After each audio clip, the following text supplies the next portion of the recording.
만약 우리가 앓는 모든 질병의 진짜 원인이 세균이나 유전 같은 게 아니라면 어떨까요? 오늘 우리가 함께 파헤쳐볼 이야기, 바로 닥터 조엘 월렉의 강연 죽은 의사는 거짓말을 하지 않는다는 바로 이 질문에서 시작합니다. 우리가 철석같이 믿어온 건강상식의 판을 통째로 뒤흔들 준비 되셨나요?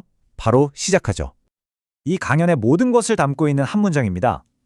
우리가 늙고 병들어 죽는 이유가 사실은 영양이 부족하기 때문이라는 거죠. 정말 충격적인 주장이 아닐 수 없습니다. 아니, 이렇게까지 극단적인 주장을 하는 사람은 대체 누굴까? 당연히 이런 궁금증이 생기실 텐데요. 그의 이력을 한번 살펴보면 이 주장을 그냥 흘려들을 수 없는 이유를 알게 되실 겁니다. 네, 그는 수의사이자 자연요법 의사라는 아주 독특한 이력을 가졌고요. 1991년에 노벨 의학상 후보에도 올랐습니다. 근데 진짜 주목해야 할 부분은 바로 그의 연구 방식이에요.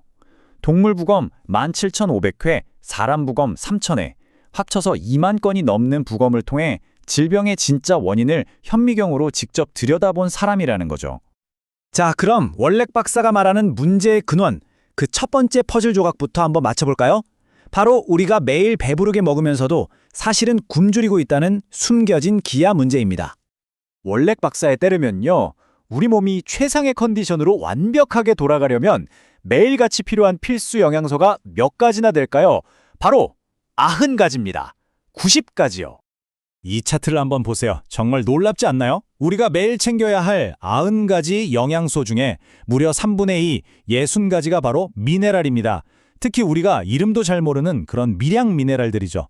월렉 박사는 이 60가지 중에 단 하나면 부족해도 우리 몸에선 최소 10가지 이상의 질병이 시작될 수 있다고 경고합니다. 아니, 상식적으로 생각해 보세요. 이렇게 중요한데 우리가 매일 샐러드도 먹고 과일도 챙겨 먹는데 왜 부족하다는 걸까요? 문제의 핵심은 놀랍게도 우리가 딛고 서 있는 바로 이 땅, 토양에 있었습니다. 현대농업은요, 식물이 그냥 크고 예쁘게만 자라면 되니까 질소, 인, 칼륨, 딱 이 세 가지 비료만 집중적으로 뿌려줍니다. 그러니 겉보기엔 멀쩡한데 속은 텅 비어버린 거죠. 우리가 진짜 필요로 하는 그 60가지 미네랄이 쏙 빠진 채로요. 더 놀라운 건 뭔지 아세요? 이게 어제 오늘의 얘기가 아니라는 겁니다. 무려 1936년에 지금으로부터 거의 한 세기 전에 미국 상원에서 이미 이런 보고서를 냈어요. 토양이 텅 비었으니 따로 챙겨 먹으라고요. 수십 년 전부터 예견된 재앙이었던 셈입니다. 자, 그럼 이 사라진 미네랄들이 우리 몸 안에서 어떤 일들을 벌이는지 지금부터가 진짜 핵심입니다. 우리가 그냥 병이라고 부르는 것들이 사실은 특정 미네랄의 결핍 증상이라는 충격적인 증거들을 보여드릴게요. 먼저 칼슘 얘기부터 해볼게요. 보통 칼슘 많이 먹으면 결석 생긴다고들 하잖아요. 근데 월렉 박사는 완전 반대로 얘기합니다. 이게 바로 칼슘 패러독스라는 건데요. 들어보세요. 몸에 칼슘이 너무 부족하니까 우리 몸이 비상사태를 선포하고 뼈에서 칼슘을 막 빼내 쓰는 거예요. 그럼 어떻게 될까요? 피 속에는 갑자기 칼슘이 넘쳐나게 되고 이게 오히려 혈관에 쌓이고 돌이 된다는 거죠. 부족해서 생긴 역설적인 상황인 겁니다. 그리고 이 칼슘 하나가 부족해서 생길 수 있는 병이 몇 가지나 될 것 같으세요? 무려 147가지입니다. 147개요. 골다공증, 관절염은 물론이고 고혈압까지. 정말 어마어마하죠. 자, 다음은 셀레늄입니다. 이 미네랄이 부족하면요, 심장 근육에 직접적으로 타격을 줍니다. 바로 심근증이라는 병이죠.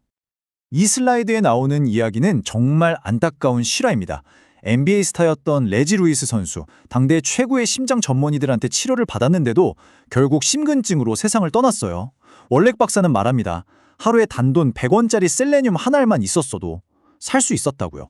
근데 진짜 소름 돋는 건 그를 치료하던 주치마저 1년 반 뒤에 똑같은 병으로 사망했다는 사실입니다. 최고의 의사들조차 이 영양결핍의 무서움을 전혀 몰랐다는 거죠. 자, 다음은 구리입니다. 우리 혈관을 쫀득쫀득하게 만드는 콜라겐, 그 탄력 섬유를 만들 때 이 구리가 꼭 필요하거든요. 이게 부족하면 혈관이 탄력을 잃고 풍선처럼 부풀다가 뻥 터져버리는 동맥류가 생길 수 있습니다. 이게 그냥 이론이 아니라는 걸 보여주는 정말 극적인 연구가 있었어요. 칠면조 25만 마리를 키우는데 절반인 12만 5천 마리가 동맥류로 그냥 픽픽 쓰러져 죽는 거예요. 그래서 다음에 사료에 구리 함량을 딱 2배로 늘렸더니 어떻게 됐을까요? 단 한 마리도 죽지 않았습니다. 사망률 제로. 이보다 확실한 증거가 있을까요? 어쩌면 우리 몸은 이미 계속 신호를 보내고 있었을지도 모릅니다. 한번 보세요. 요즘 부쩍 흰머리가 늘고 주름이 깊어지셨나요? 그게 구리 부족 신호일 수 있습니다. 손등에 검버섯이 생긴다면 셀레늄 부족을 의심해봐야 하고요. 이걸 그냥 나이 탓으로만 돌리면 안 된다는 겁니다. 우리 몸이 보내는 SOS 신호일 수 있으니까요. 자, 그럼 이제 문제점은 알았어요. 해결책은 뭘까요? 당연히 미네랄을 보충하는 거겠죠. 그런데 여기서 진짜 중요한 게 있습니다. 그냥 아무 미네랄이나 먹는다고 다 해결되는 게 아니라는 사실입니다. 월렉 박사는 미네랄을 크게 3종류로 구분합니다. 첫째, 금속성 미네랄. 이건 그냥 돌가루나 조개 껍질기를 갈아 놓은 거예요. 흡수율 10% 될까 말까 합니다. 둘째, 이걸 좀 개선한 게 킬레이트 미네랄. 한 40% 정도 흡수되죠. 그런데 세 번째, 식물이 뿌리로 흡수해서 유기물 형태로 바꾼 콜로이드 미네랄이라는 게 있습니다. 이건 흡수율이 무려 98%에 달합니다. 이 그래프를 보시면 더 이상 말이 필요 없죠? 똑같이 미네랄이라고 써있는 영양제를 먹어도 어떤 형태냐에 따라서 우리 몸에 들어오는 양은 이렇게 하늘과 땅 차이인 겁니다. 그렇다면 이 흡수율 끝판왕인 콜로이드 미네랄은 어디서 찾을 수 있을까요? 바로 장수촌의 비밀에 그 힌트가 있습니다. 티베트 같은 곳에 장수하는 사람들은요, 빙하 밀크라는 걸 마셔요. 빙하가 녹으면서 60가지가 넘는 미네랄이 식물이 흡수한 것과 같은 콜로이드 형태로 녹아있는 물이죠. 바로 이 원리입니다. 월렉 박사는 현대인을 위한 최고의 빙하 밀크를 찾아냈는데 그게 바로 미국 유타주에 있는 선사시대 식물 퇴적층에서 추출한 엑상트레이스 미네랄이라는 겁니다. 자, 이제 마지막 파트입니다. 당신의 건강 그리고 당신의 선택. 지금까지 들으신 이 모든 정보는 결국 우리 스스로에게 한 가지 질문을 던지게 만듭니다. 월렉 박사의 이 마지막 경고는 정말 뼈를 때리는 말이죠. 예방에 쓰는 작은 돈이 나중에 병원비로 나갈 큰 돈을 막아준다는 아주 현실적인 이야기입니다. 결국 이 모든 이야기의 끝에 남는 질문은 단 하나입니다. 당신의 건강을 책임지는 사람은 과연 누구일까요? 의사일까요? 아니면 바로 당신 자신일까요? 오늘 이 이야기가 여러분의 건강에 대한 주도권을 되찾는 계기가 되기를 바랍니다.